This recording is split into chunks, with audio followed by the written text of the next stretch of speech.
And the bishop is covering the knight still, so I cannot take this knight as it stands. But I do need to move the rook. But who needs rooks, bro? I'm just gonna sack the rook, bro. I'm just gonna sack the rook. Don't play with me, bro. Don't play with me. You're gonna find out real quick why you don't play with me. I'll sack the rook whenever I feel like it.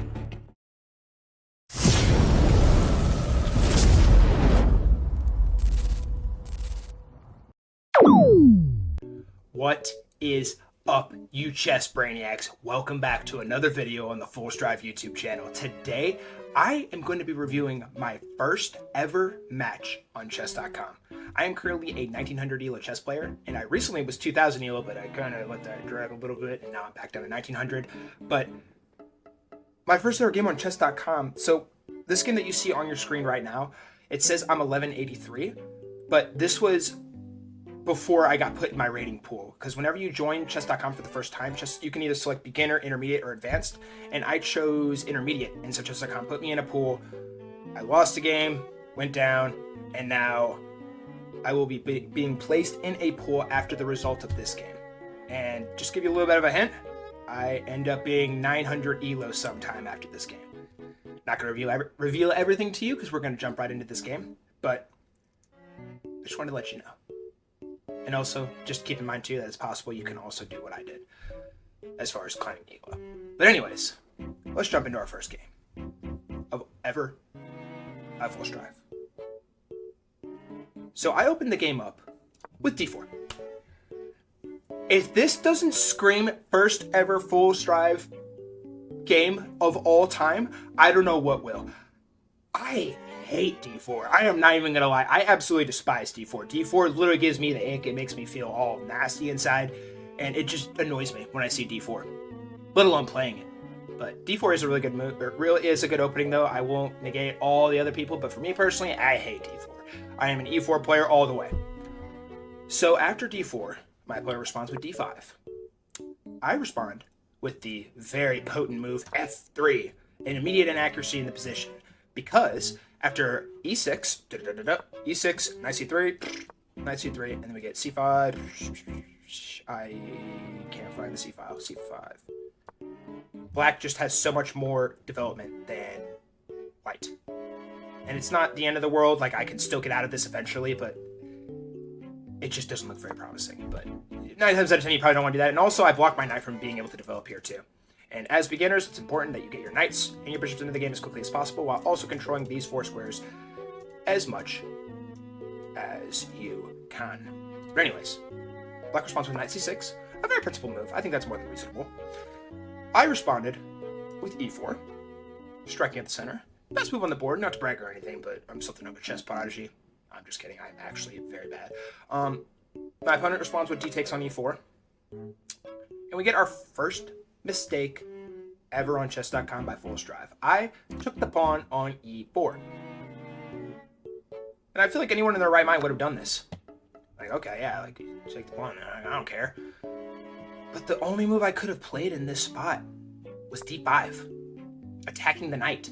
Because when I take this pawn, the knight and the queen were targeting this pawn. And so I had to do something about it, and I had to do something about it fast. In this case, the move that created the situation in the first place. Anyways, that was the best move, but I vouched to take. And my opponent plays knight takes. Not the best move on the board. Queen takes would have been better, because whenever you do go up material, it's important to trade material off. Because after his queen takes, I would have had to take here. And my opponent would have had an opportunity to create a fork. I probably would have had to play bishop, it says bishop d3 here. Yeah, bishop d3. I also looked at this, but like after here, you go here. But yeah, ideally, he probably would have wanted to take with the queen there instead. So he does take with the knight, and I push my pawn now to attack the knight. And if his knight goes anywhere, I guess his only moves would be here. Or, excuse me, he can't go there because of the bishop. Here or here. So he does, in fact, do that. He moves the knight back to the best square. And in this spot, I push the pawn. And I don't know about you, but I really like castling personally. I really do. I truly, really like castling. But when you play a move like that, you can't. Because whenever your king makes a move just like that, after a quick little queen trade right there, you lose all of your castling rights. So, on move 7 of this game, I am down 2.2 on the eval bar. My opponent responds with bishop to g4 check. Very principled, very reasonable. Bishop e2 is an option. I can also go king e1. I can go king c2. I got options. Definitely don't go here. But I vouched to block. And now after this, the rook could potentially come in. My opponent didn't play that. He vouched to develop the knight, which I think is more than reasonable. Because after the bishop takes, this game is... In this game, I think I was actually like 800 elo. The elo on the screen is lying to you. But I move the knight there. And actually, I guess that does kind of make sense, because you defend the pawn there, and then after the bishop takes here, the king just takes back. And so after this, we get castles queenside by black. Bishop takes on g4 now, and now the knight's going to take back. King e1. e5. Knight h3. Bishop c5. And my opponent has an absolute surplus of attacks coming. His rook is coming down the d-file. His bishop is sniping all the dark squares on this diagonal. His knight is going to be coming in here soon. And there's just so much stuff that I have to think about in this spot. And keep in mind, I have used probably a little over a minute 40, or a little over 1 minute and 40 seconds on my clock. So after this move, I respond with knight to f1. And I'm dead. I am completely and utterly dead. Because of rook d3. That's sad. You go here.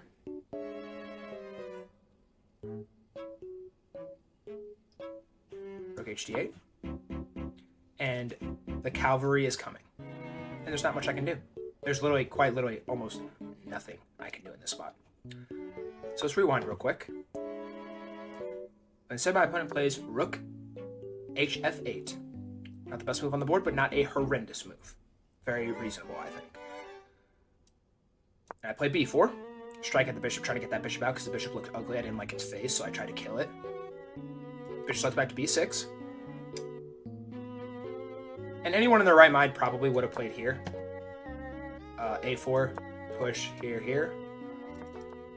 And I honestly feel like that seems reasonable. I mean, if you look at the long-term threats, probably not. But instead of playing that, I played pawn here to b5.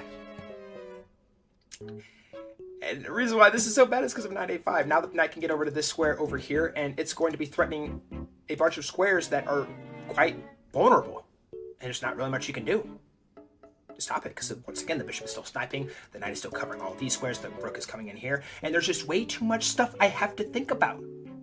At the bare minimum, I should be losing on time, right? My opponent follows this move up with knight a5. He finds the best move on the board. Well done. I respond with knight g5, moving the knight forward. Once again, an inaccuracy because of h6, apparently. h6, and that just loses the tempo on the spot. Because with me moving my knight forward, and I talk about this all the time, whenever you're moving your pieces forward, it's very important to make sure that your opponent can't take space, while also kicking your pieces out and forcing you to undevelop while they develop, if that makes sense. So that's bad. But anyways, my opponent doesn't do that. He plays bishop f2 check. And so I only have one move here, which is to slide the king up here. And in this position, my opponent blundered the move. Pawn f5. A complete and utter devastating blunder. But it's not too obvious as to why. You want to try and pause the video? Go ahead and try and figure it out. But the move is h3. Because after h3, the knight can go back to f6. You can also go back here. But after the knight falls back, who's covering this bishop? The king is going to take. And in the sheer blink of an eye, White is actually winning. In my first ever game on chess.com. Uncanny. And I don't find the best move on the board. I move my king up to f3 because I am a silly goose and I don't know how to play chess at this time. After king f3, my opponent responds with bishop c5. That is a bad move because you could have played bishop b6. Wait, what? Oh yeah, bishop b6. That's c5. Bishop b6 was top engine move, but my opponent went to c5. And after this, I took the pawn because pawns are goofy. I don't like how they look. They smell funny. They reek of beef and cheese, and I just don't really like looking at them very much. It's a personal thing, personal preference. Anyways, he took back. Psych. He found the best move on the board. He slid his knight over. And if he would have taken here, I would have taken his knight, by the way. LOL. Anyways, yeah, so he moves his knight down here. And now my rook's under attack, so now I have to move my rook. So I can move my rook to g1. But that's also just a crippling mistake. Probably should have slid my king down to g2 because this rook is going to fall off the board no matter what. Because after takes. And let's say I do go here. Now he has an opportunity to go somewhere like here. And now it's a discovered attack here. And what was the better move? The better move would have been rook takes now on g5. Or excuse me, f5. And now king g2. And yeah, you get the point. The position is cooked. If I play rook g1, my opponent responds with taking the pawn. Best move on the board. I now follow this up with king to e2. And my opponent takes on g5. And if it is not obvious what the move is here, I highly recommend you join my Discord, and I will really, really help you be able to discover moves that are pretty obvious in spots like this. But the rook is hanging. And I just took the rook. Gobble, gobble. Rook is mine now. And I'm also attacking the rook here. So now my opponent is like, ooh, big scary bishop. Slide. Bad move. Better move would have been to play knight to h3, apparently. Going here and forking all the pieces at once, because how are you supposed to defend this? Actually, wait, this is crazy. Bishop here. Wait, is that bad? If takes? Oh, I was thinking if takes. Wait. Yeah, okay, okay, never mind. That would have been the best move on the board because you're forking all the pieces. Actually, wait. Oh, but if you take, you have check. And the king can't go anywhere over here because... Pew! Pew! So, where was I? So my opponent took my rook, and I took back. My opponent played rook f8.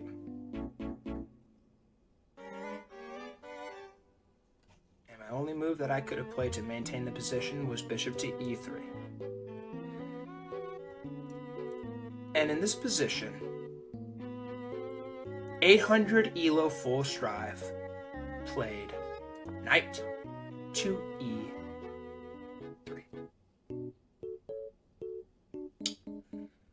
If you want to try and find the move, be my sweet guest. But it is knight h3 for reasons I just mentioned. Fork. I'm cooked. I'm cooked. There's no getting out of this one, bro. I tried to slide my rook over, which is the best move on the board, by the way. LOL. Now the rook takes on f1, which is apparently an inaccuracy. But I take with the king. And now everything is going to fall off the board. Because after the knight takes, I slide my king here to e2. Excuse me, I said e2, g2. Which takes on e3. Completely and utterly hanging a knight, by the way. Love that. And also, look at my time. I'm playing way too fast. Slow down when you're playing chess. Bishop takes now. Rook e1. And at this point, I'm just looking for a desperate attempt to try and salvage the position. After this, we get bishop d2, attacking the rook and the pawn simultaneously. I take the pawn, best move on the board. And then my opponent slides the knight over to attack my rook. And the bishop is covering the knight still, so I cannot take this knight as it stands. But I do need to move the rook. But who needs rooks, bro? I'm just going to sack the rook, bro. I'm just going to sack the rook. Don't play with me, bro. Don't play with me. You're going to find out real quick why you don't play with me. I'll sack the rook whenever I feel like it. And obviously the bishop's going to take here. Then we get g4. Bishop d2. g5. Bishop takes on c3. King f3. And in this position, I am completely and utterly dead to rights. I am completely and utterly dead to rights.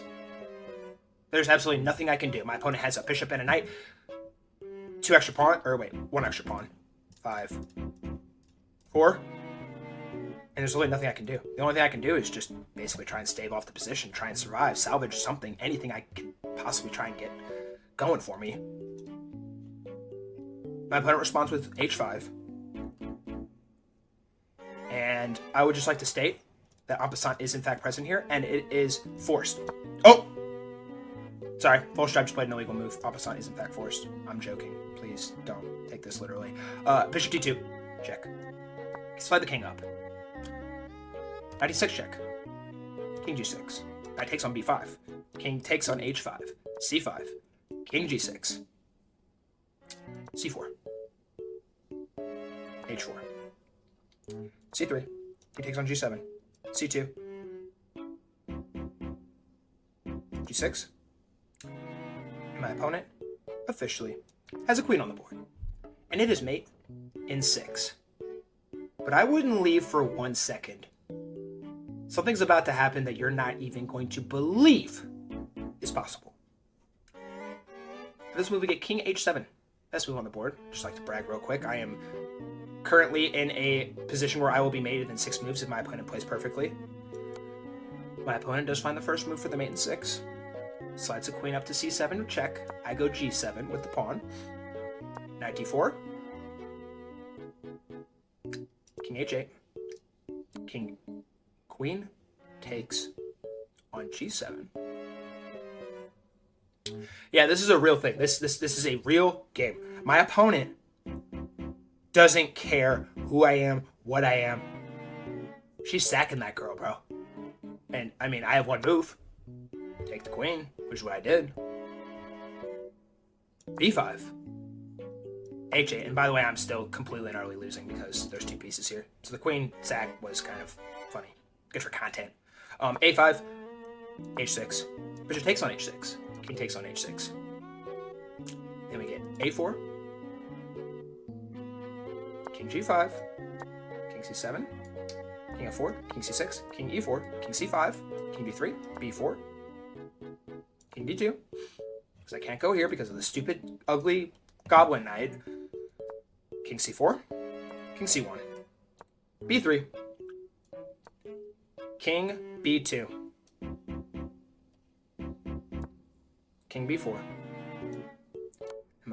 And I push with check, which is an inaccuracy because I will quickly run out of moves here. King c4. King a1. King c3. King b1. b2. King a2. And in this position, all my opponent has to do is play the knight anywhere on the board. You can literally move your knight anywhere. You can only move your knight in this position. And if you push the pawn, the king's just going to take. There's only 1 piece you can move in this spot.